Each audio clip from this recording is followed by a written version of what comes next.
Thank you, Mr. Chairman, and I want to personally thank you for making this our first bill and expediting it so it can be potentially the first act of this Congress that the President signs.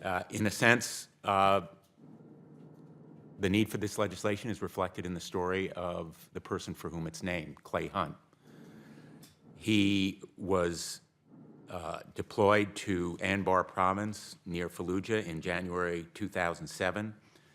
He had enlisted in the Marine Corps in 2005, and he was injured during his first deployment. He came back, recuperated 29 Palms, and was trained as a sniper. He went to Afghanistan in his second deployment, and he returned in late 2008, honorably discharged from the Marine Corps in April of 2009.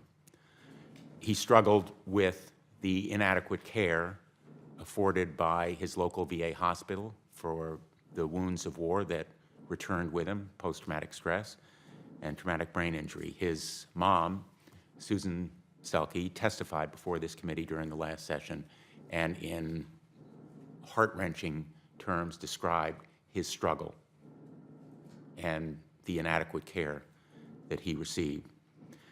I'm personally familiar with the needs that are reflected in this bill because a friend of mine, Justin Eldridge of southeastern Connecticut, similarly perished as a result of the invisible wounds of war, and I was very proud that his widow, Joanna Eldridge, was my guest last night at the State of the Union. Justin, like Clay Hunt, returned from combat only to lose his personal war against those same invisible wounds and inner demons, and also in the face of inadequate mental health care from the local VA facility. This bill is a down payment on that need. It is far from the ultimate and final solution. It is the beginning of progress toward better mental health care for the VA.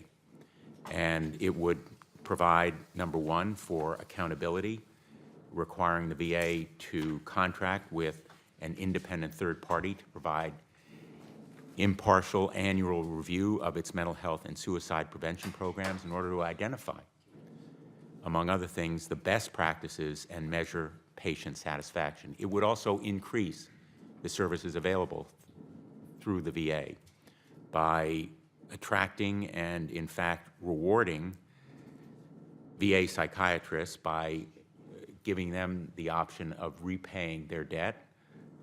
This provision would allow the VA to contribute up to $30,000 to eligible individuals in loan repayment assistance and thereby attract more psychiatrists, grow the pool of qualified professionals who can provide the counseling and services that are so necessary. The bill would also improve communications with veterans by establishing a website. It would provide for more community outreach and basically support services, and for combat veterans, it would also enable them to enroll in VA healthcare for 1 year. This provision is important because we've heard from numerous witnesses in this committee that it can take some service members an extended period of time when they return home to realize that they may be suffering from these invisible wounds of war. So the provisions of this bill are a step in the right direction. I'm hoping that we can build on them. Part of what we need to do in this committee is build on the progress that's being made right now in many different areas, whether it's employment or housing, as a spur to those kinds of efforts.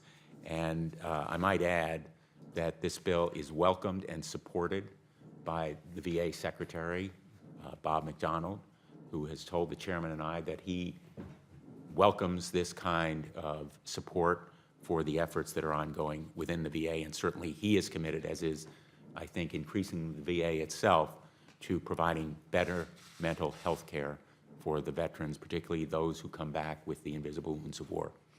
Thank you, Mr. Chairman.